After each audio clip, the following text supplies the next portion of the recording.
Welcome back to the deep dive. Today we are taking a really fascinating and I think profound shortcut right into the heart of classical Indian philosophy. We are. We're diving into excerpts from Dharmendra Bhatia's commentary on the Sri Mad Bhagavad Gita, specifically Chapter 15, which is known as Purushottama Yoga. And our mission today is to unpack some of the most, well, compelling and sometimes paradoxical metaphors used to describe existence, what the tradition calls samsara. Right, and we're going to map out the path to ultimate liberation. It's like getting the core of Vedantic principles in one really tight session. And the hook, the thing that just grabs you from the very beginning, is this image of the upside-down tree. It's an unforgettable image. It really is. We're introduced to the Ashvatha tree, this cosmic world tree, but it's described as having its roots above and its branches below. And the source calls this tree a Vinashi, which means indestructible or ever-existing. Okay, so that's a powerful statement right from the first verse. It is, and if we just slow down for a second and look at the name Ashvatha, it actually means that which is not stable even for a breath.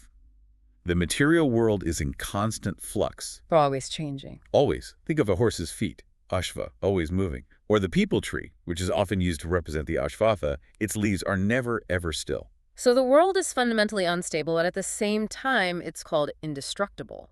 That sounds like a contradiction we have to resolve right away. It does, but the resolution is all about perspective.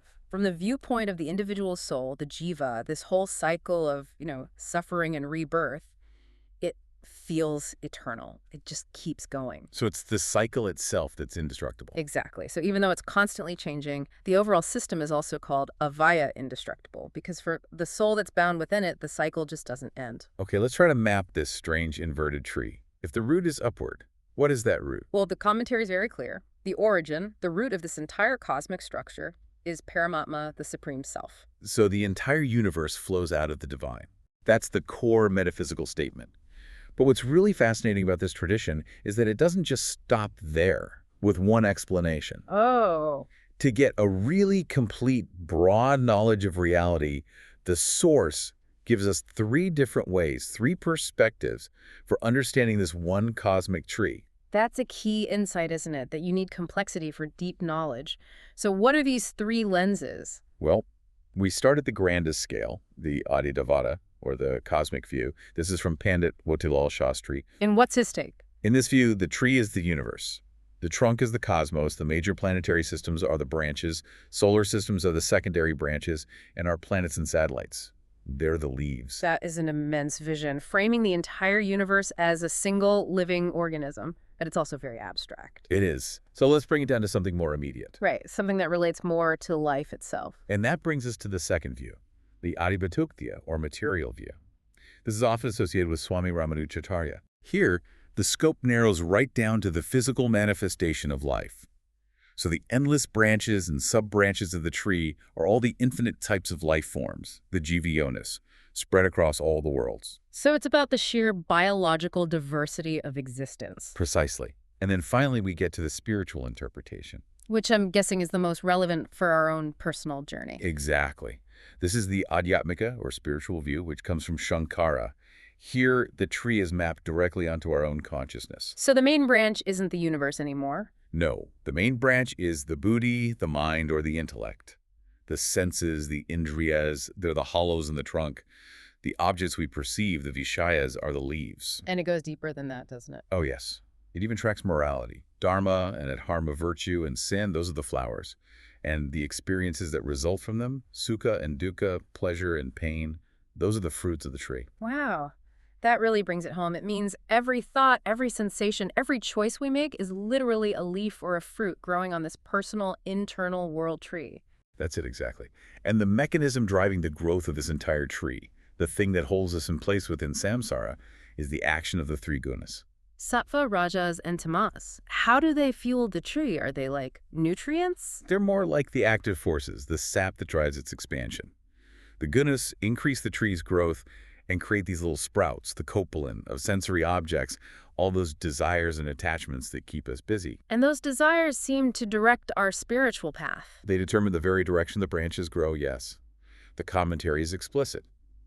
Actions driven by sattvic, or pure subjects, cause the sprouts to grow upward. Toward higher states of being. Right, leading to states like the Devionis, a life with more clarity and less suffering. And the opposite pole. Tamasic, or dark, subjects cause the sprouts to go downward, pulling us towards lower species or states of, extreme dullness.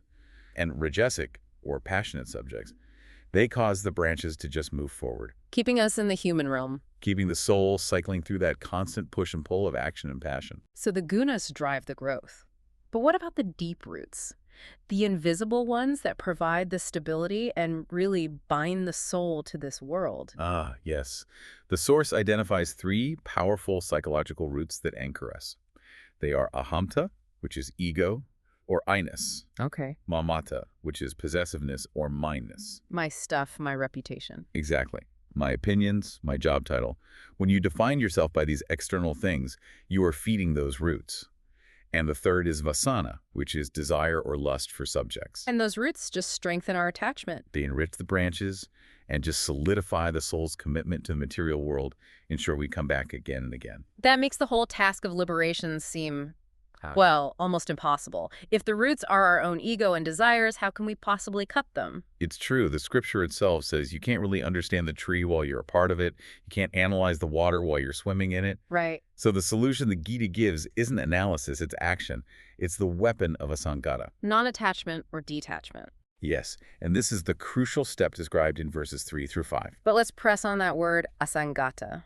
Because in our modern culture, detachment can sound like apathy or just checking out. That is a critical distinction, and the text is emphatic about it. Asangata is not about abandoning your life or your duties. It is about remaining active in the world while being completely untouched by its results. Like the lotus leaf. The perfect analogy. The lotus leaf lives its whole life in the water, but it always remains perfectly dry. That is the ideal, nirliptata.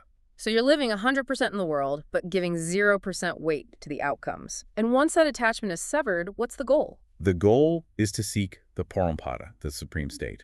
Those who reach it don't return to the cycle of rebirth.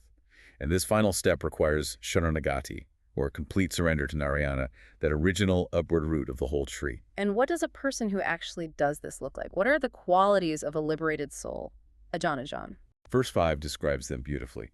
They're free from mantala, which is honor-seeking.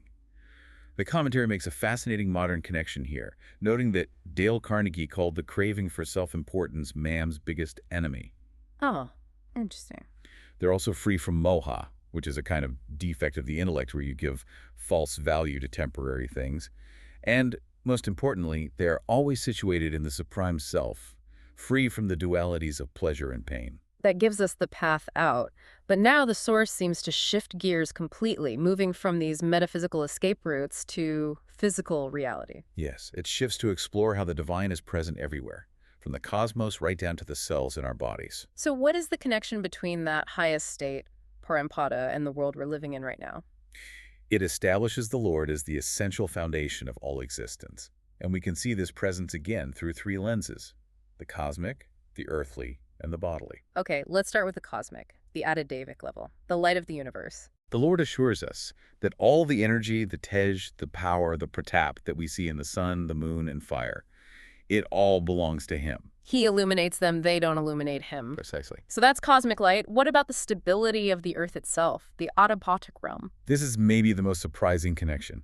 The Lord says He enters the earth to sustain all beings using His fundamental power, the Dharan Shakti. And the commentary links that to Gravity. Yeah. It explicitly says gravity is God's power in action, holding everything together.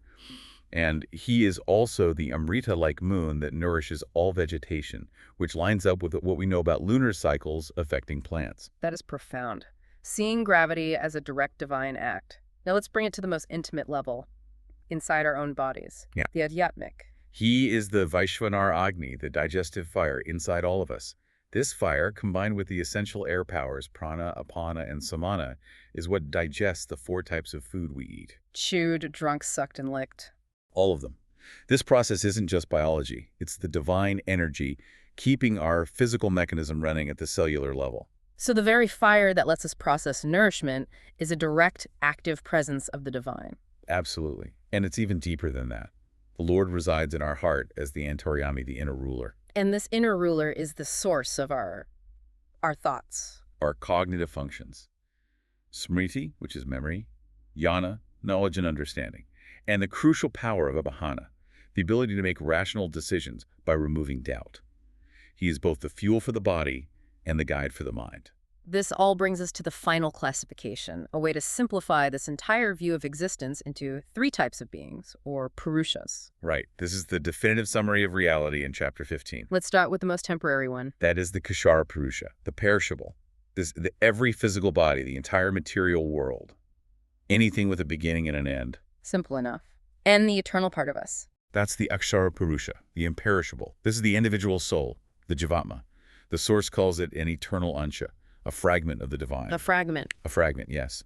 And even though it's eternal, it's currently bound by the gunas because of ignorance.